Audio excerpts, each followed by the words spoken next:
and welcome to our 5th concert of the season of the St. Genevieve Municipal Band. Our first piece is Just Another Polka by Frank Loesser and Milton Deluge. Frank Loesser had been considered one of the most versatile Broadway composers.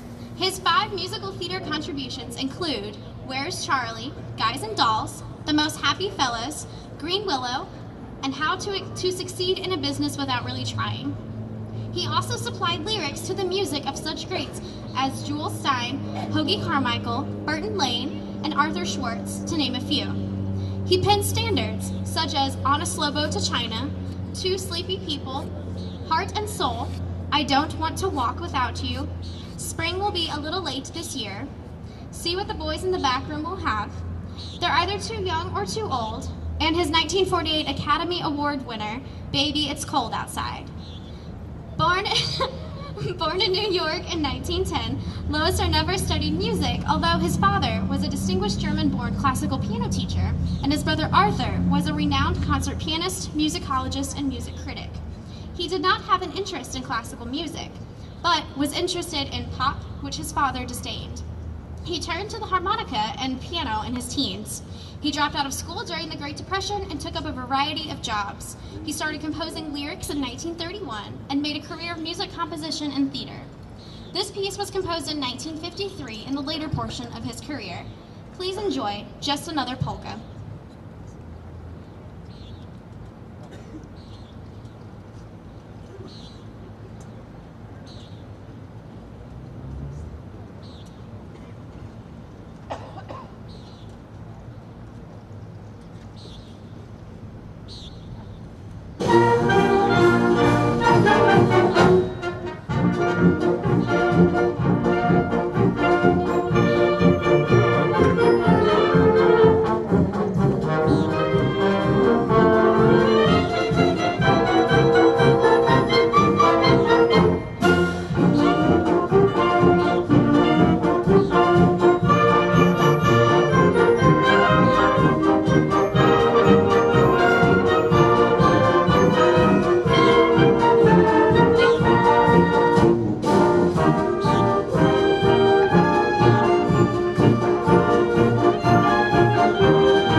Amazing Grace was written in late December of 1772 by former slave ship captain John Newton for a New Year's celebration in the Anglican Church of Olney.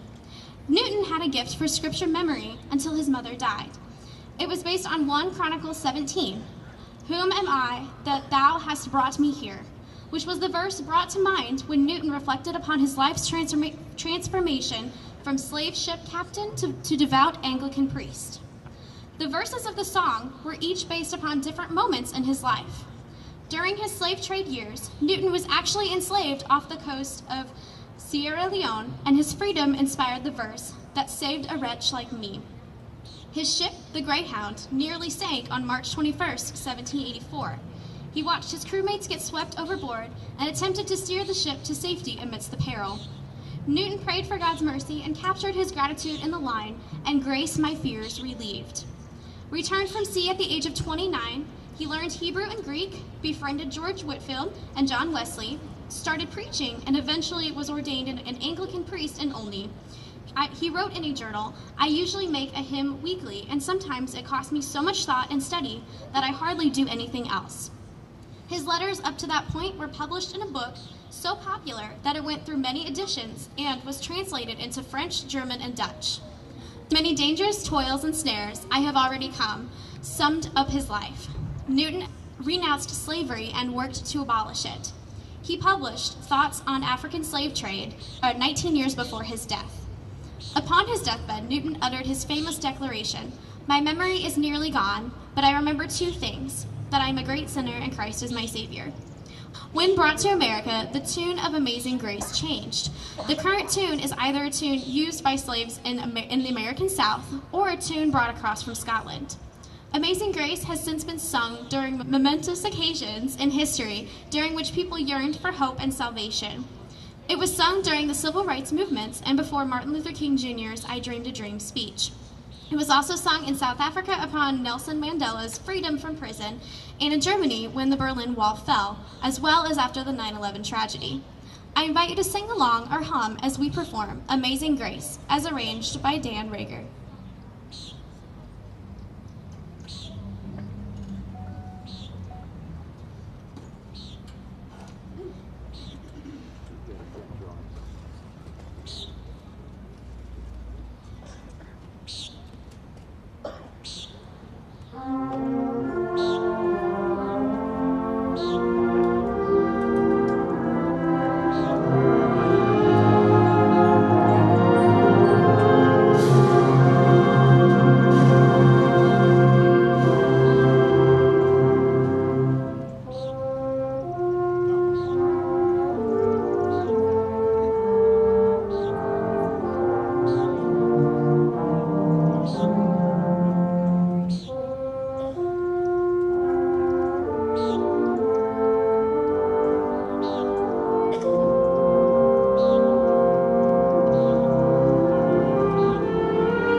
Pennsylvania 65000 is the phone number of the Pennsylvania Hotel in New York City. Before area codes, the first two numbers were called the exchange code and were represented by a word whose first two letters were used as the numbers. Thus, Pennsylvania represented the PE exchange code. The number today, complete with the area code, is 212-736-5000. Bill Finnegan and Jerry Gray wrote the music for this song, with Carl Sigmund adding the lyrics. In the Carl Sigmund songbook, Sigmund's son Michael writes, in 1940, Carl came up with Pennsylvania 6-5000, cashing in on the popularity of Café Rouge, a hot nightclub situated in New York City's hotel. Pennsylvania, frequently by swing-era icons like Goodman, the Dorsey Brothers, Artie Shaw, and Glenn Miller. The Glenn Miller recording became a smash hit, reaching the top 5 on the pop charts. 65 years later, Pennsylvania 6-5000 is still a worldwide standard covered by artists from Brian Setzer to Heptet and used in movies from the Glenn Miller Story to Oliver Stone's football flick, Any Given Sunday. If you call Pennsylvania 6-5000 today, you'll still get the main switchboard of that legendary hotel across the street from Pennsylvania Station. Please enjoy Pennsylvania 6-5000.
Broadway Spectacular contains snippets of some iconic musical theater moments from the 1960s to the 1970s. This piece, as arranged by John Higgins, includes Hello Dolly from Hello Dolly, What I Did for Love from a chorus line, Sunrise Sunset from Fiddler on the Roof, Tomorrow from Annie, and Mame from Mame.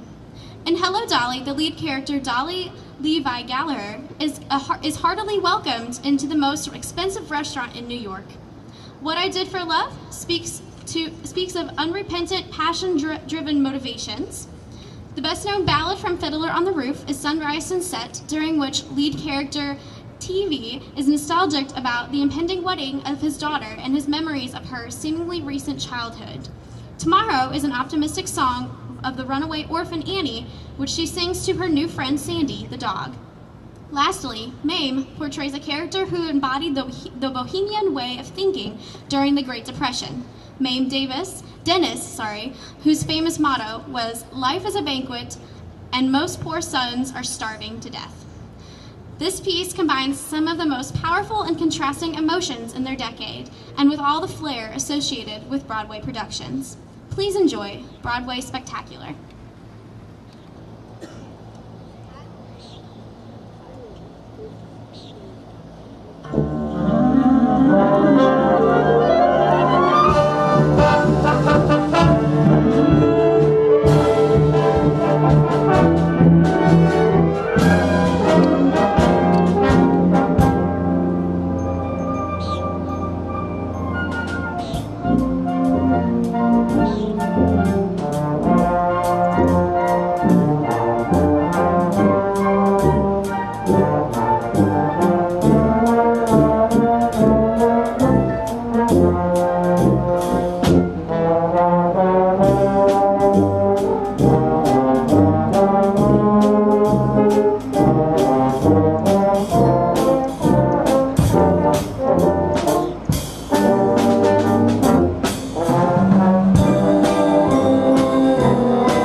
Rag is an early ragtime musical composition for piano by Scott Joplin.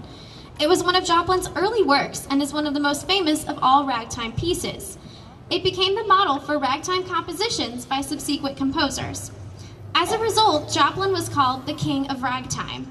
This piece gave Joplin a steady, if unspectacular, income for the rest of his life.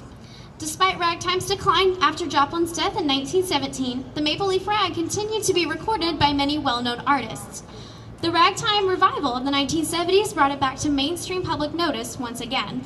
Prior to its publication, Joplin anticipated that the piece would be a success.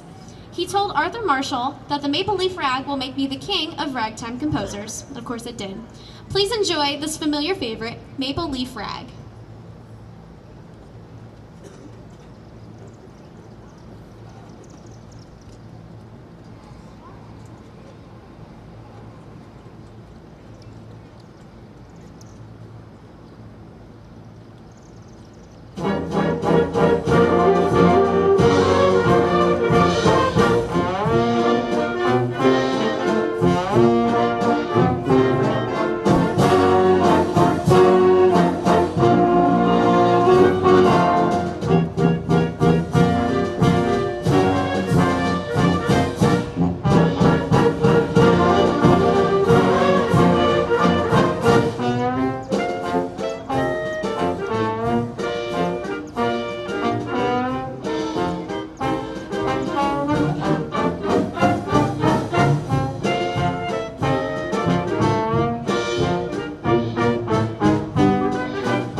At the Gremlin Ball was composed by Charles Lee Hill. Hill was a music educator and composer for 49 years in the state of Texas. He wrote many notable jazz and swing pieces, such as Red Rhythm Valley. Hill was a self-taught musician playing saxophone and clarinet. Aside from his own compositions, he arranged over 20 works of others. At the Gremlin Ball was once performed by the Air Force Band for a combined audience of 20 million people in 40 countries on 5 continents, as well as command performance at Buckingham Palace. Hill was the conductor of Houston's popular Good Times Brass Band from 1982 until 1992. He was also Director Emeritus of Houston Space City Concert Band. Please enjoy Hill's At the Gremlin Ball.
At this point in our concert, I would like to thank Channel 990-991 for recording this evening's performance. Thank you very much.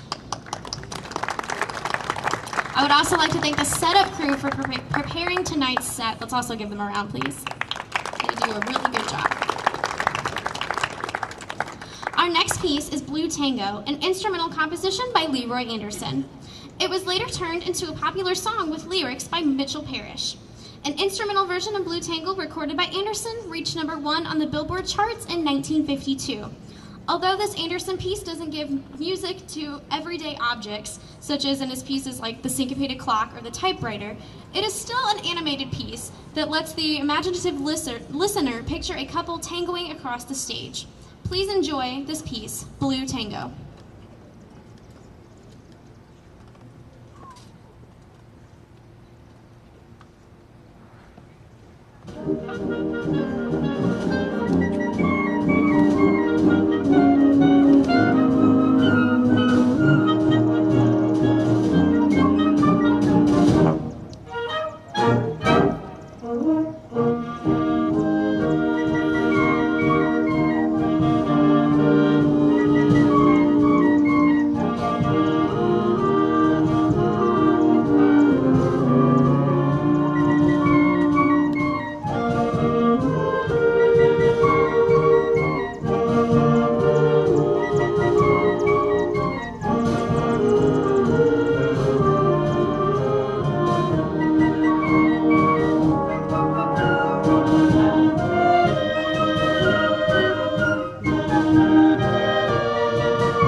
British rock band formed in 1968 in London when a guitarist and a student at London's Imperial College joined a bassist and called themselves Smile.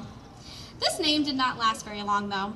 When a certain Farouk Balsara joined the band, he suggested they change the name to something a bit more regal. Their earliest works were influenced by progressive rock, hard rock, and heavy metal, but later produced other styles such as arena rock and pop rock. Some favorites include Bohemian Rhapsody, Killer Queen, and Crazy Little Thing Called Love.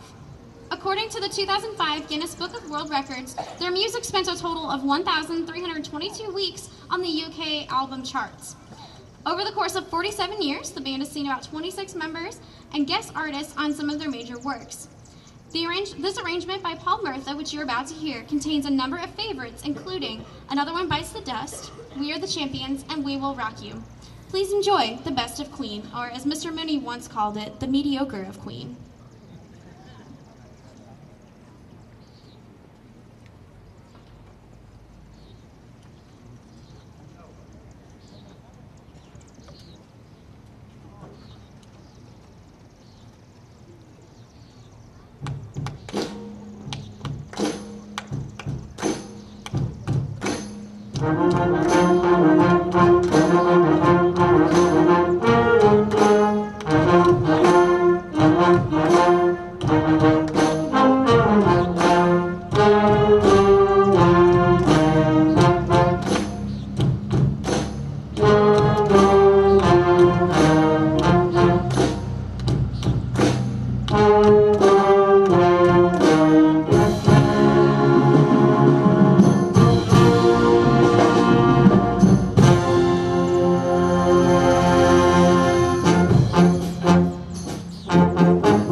For this next piece, Lass's Trombone.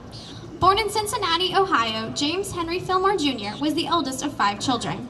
In his youth, he mastered piano, guitar, flute, violin, and the slide trombone, which he at first played in secret because his conservative religious father believed it was a sinful instrument. Fillmore was also a singer for his church choir. He began composing at the age of 18. This piece, Lass's Trombone, became a popular brass feature during the swing era and beyond. This piece would make a good background theme for the story of Fillmore's love affair with the trombone. Fillmore gained fame as the father of the trombone smear, writing a series of 15 novelty tunes featuring trombone smears. A number of these have strong ragtime influence. Be sure to listen closely for Fillmore's favorite instrument in this piece, Lass's trombone.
We have Suite from Carmen, written by Georges Bizet.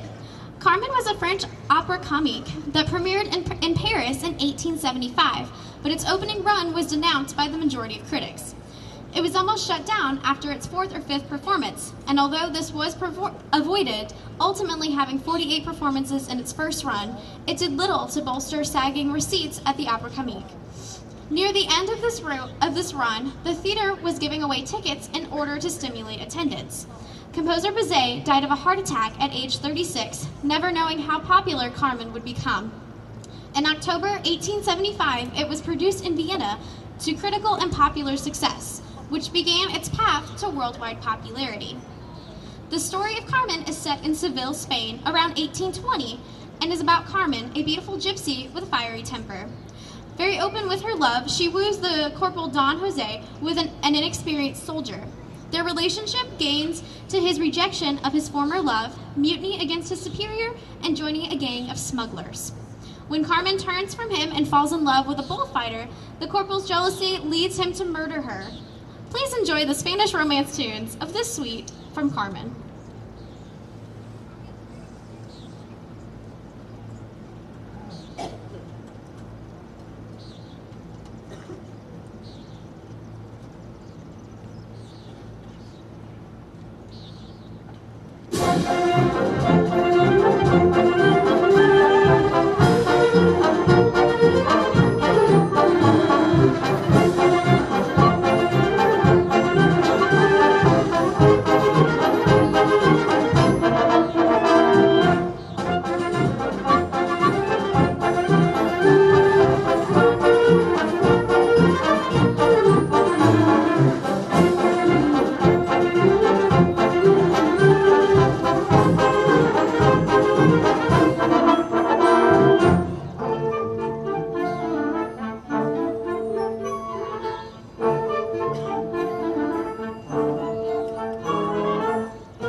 Per the usual, our concert will close with a Sousa march, El Capitan, composed in 1895. El Capitan is actually the name of one of Sousa's operettas upon which it is based. In the operetta, a 16th century, noble person secretly kills the rebel leader El Capitan. He disguises himself, though, as El Capitan. He captures the heart of another viceroy's daughter, although he is already married, and is still disguised as El Capitan, and leads the hapless rebels against the Spaniards, taking them in circles until they are too tired to fight. The Spaniards win, and the fake El Capitan has to explain all of this to his wife. And the story ends happily. It's no surprise he composed for adventurous tales such as this, as Sousa's skill as a horseman met championship criteria, although he did sustain a somewhat serious injury after fall in 1921. He was a man of considerable self-discipline and extraordinary talent, excelling at everything, yet unassuming, unapproachable, tolerant, and possessed an almost saintly disposition. He was a man of incredibly high moral standards, yet nothing seemed impossible to him. Foremost in his mind was how best to please his audiences.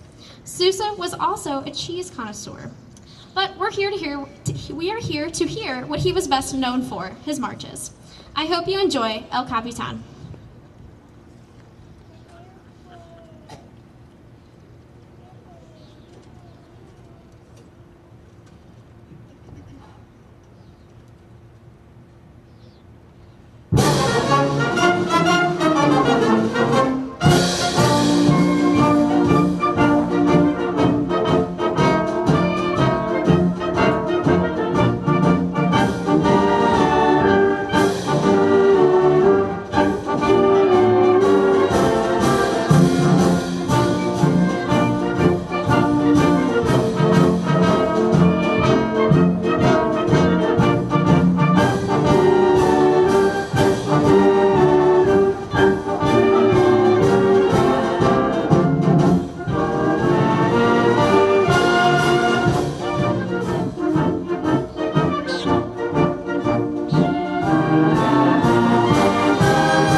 2016 season. I'd like to thank all of you for coming out tonight to support and enjoy the St. Genevieve Municipal Band.